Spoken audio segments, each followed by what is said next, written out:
berapa puluh meter dari musola. Kebetulan itu ada pohon bambu waktu itu. Nah, itu keempat sapi tersebut diikat di situ dan dijagain oleh dua orang tadi sebagai PIC, yaitu Pak Rudi dan Pak. Assalamualaikum warahmatullahi wabarakatuh, Sobat Fakta di Balik Misteri. Kembali lagi di channel Fakta di Balik Misteri, channel kesayangan kita semua. Pada video kali ini saya akan membagikan kisah atau cerita kejadian, yaitu pada saat pelaksanaan prosesi Idul Kurban di tahun 2022. Bagaimana kisahnya? Simak terus video ini sampai selesai. Bagi yang belum subscribe, silakan subscribe, like, share, dan komen video-video di channel Fakta di Balik Misteri, mengungkap fakta di balik misteri.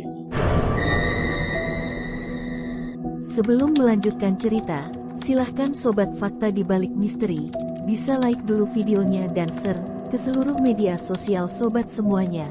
Subscribe untuk berlangganan dan nyalakan lonceng notifikasinya untuk mendapatkan pemberitahuan terbaru dari channel ini. Terima kasih yang sudah mendukung. Mari kita lanjutkan jalan ceritanya. Baik sobat semuanya, kejadian ini terjadi pada tahun 2022, yaitu pada saat pelaksanaan prosesi Idul Kurban di musola kami. Pada waktu itu seperti biasa di setiap tahun, rutinitas tahunan kita mengadakan pelaksanaan Idul Adha atau Idul Kurban yang setiap tahun kita rutin laksanakan. Nah, seperti biasa kita mengadakan atau melakukan pembentukan panitia kurban dari pengurus musola dan juga melibatkan beberapa warga sekitar.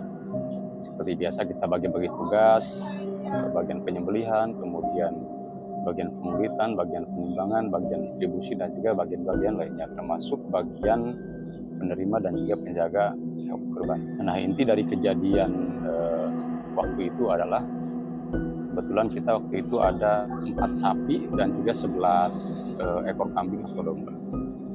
Nah, si sapi keempat ini yang mau kita sembelih itu kabur pada saat akan disembelih. Sebenarnya sapi keempat ini ada kaitannya dengan kejadian semalam sebelum pelaksanaan Idul Kurban. Kebetulan waktu itu yang menjadi PIC penjaga hewan kurban adalah Pak Rudi dan Pak Tino. Saat semalaman Pak Rudi dan Pak Tino itu berdua menjaga hewan kurban. Kebetulan hewan kurban tersebut, 4 sapi tersebut itu ditaruh di luar daripada musola, berapa puluh meter dari musola. Kebetulan itu ada pohon bambu waktu itu. Nah, itu keempat sapi tersebut diikat di situ dan dijagain oleh dua orang tadi sebagai PIC, yaitu Pak Rudi dan Pak Tino. Pada saat semalaman Pak Rudi dan Pak Tino menunggui atau menjaga hewan kurban, itu ada kejadian yang mungkin agak sedikit janggal ya. Itu kebetulan Pak Rudi itu masih terjaga dan Pak Tino itu waktu itu sudah tidur. Pada saat menjaga hewan kurban, Pak Rudi itu sekitar pukul 2 pagi itu melihat di salah satu sapi kurban itu ada sesosok bayangan di atas atau yang menunggangi sapi tersebut.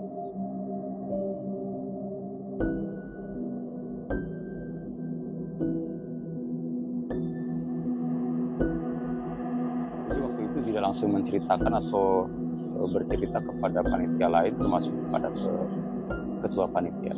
Namun Pak Rudi ceritanya itu setelah pelaksanaan prosesi penyembelihan hewan kurban. Proses kaburnya sapi keempat itu kebetulan saya sendiri yang waktu itu menyembelih.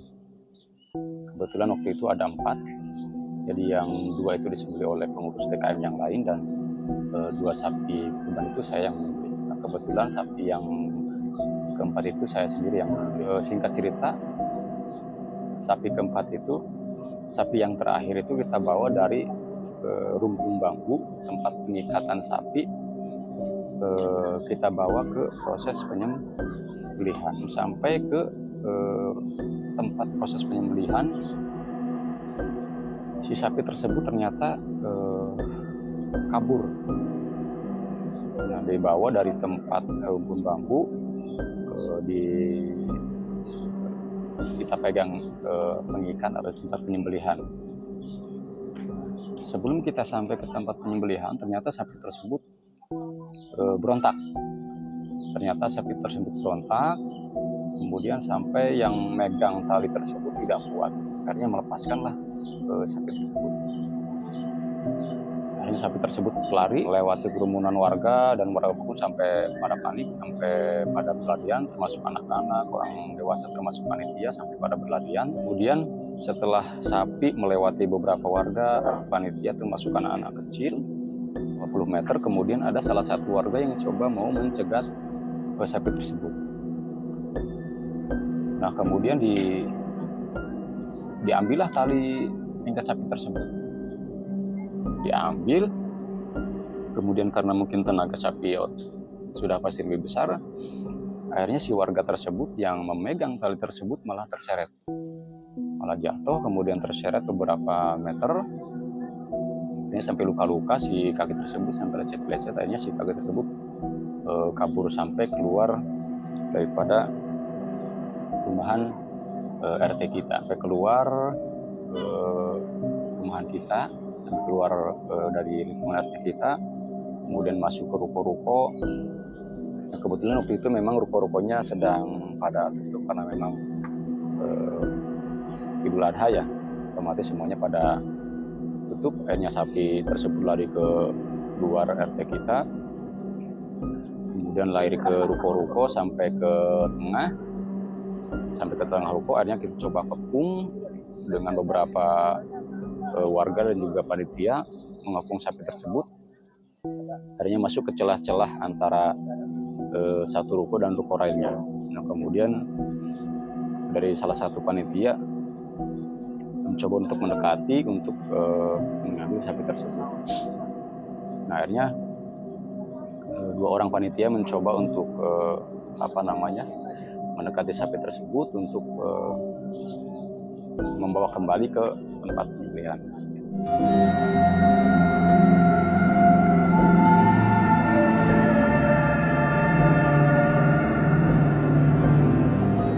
Meskipun agak kesulitan karena memang di situ sapinya sudah terjebak, tidak bisa lari lagi.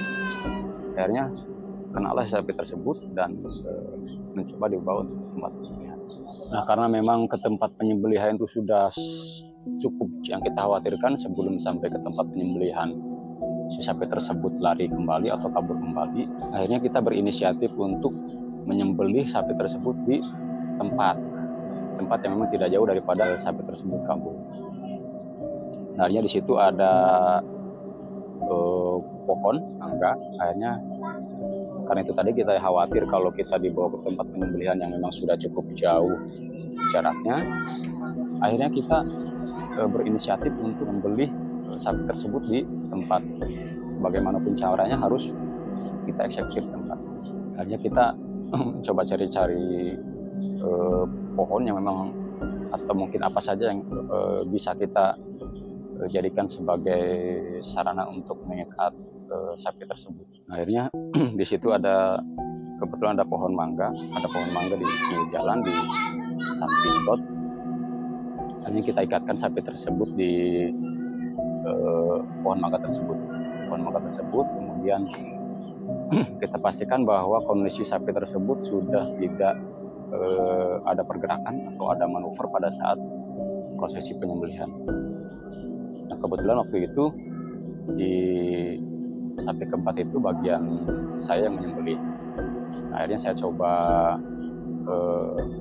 karena kebetulan waktu itu saya belum bawa golok ya, karena memang kita ikut pada saat sapi itu kabur, kita juga ikut mengejar sapi tersebut. Nah, kebetulan karena waktu itu diputuskan untuk dieksekusi di tempat, akhirnya saya coba ke musola kembali untuk mengambil golok sendiri.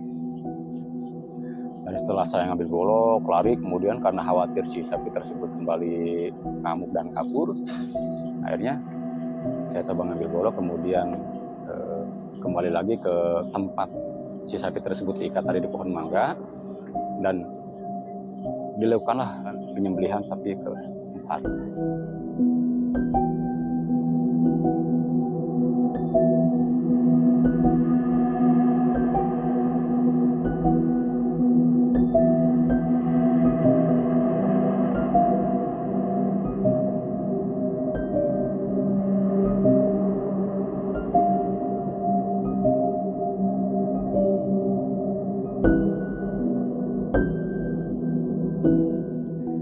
Alhamdulillah proses penyembelihan bisa berjalan dengan lancar.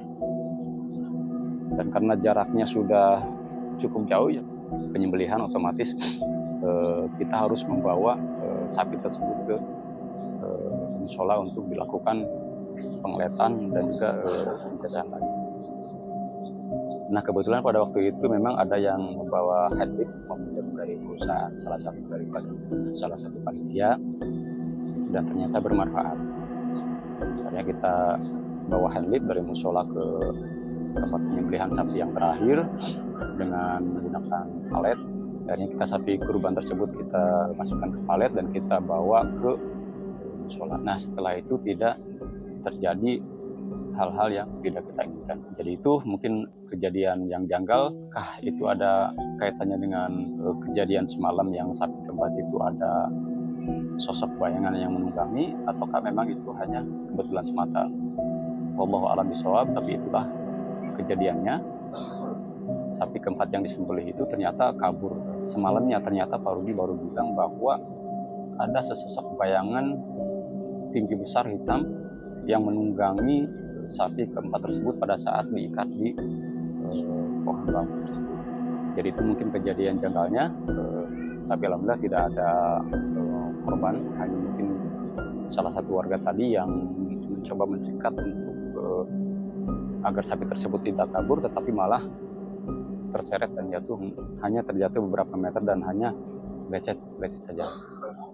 Jadi itu sobat, mungkin kejadian yang terjadi di waktu pelaksanaan penyembelihan hewan kurban di tahun 2002. Baik sobat semuanya, mungkin itu saja video pada video kali ini. Simak terus video-video kami selanjutnya. Mudah-mudahan sobat semuanya senantiasa diberikan kesehatan dan rezeki yang melimpah, dimudahkan segala urusannya.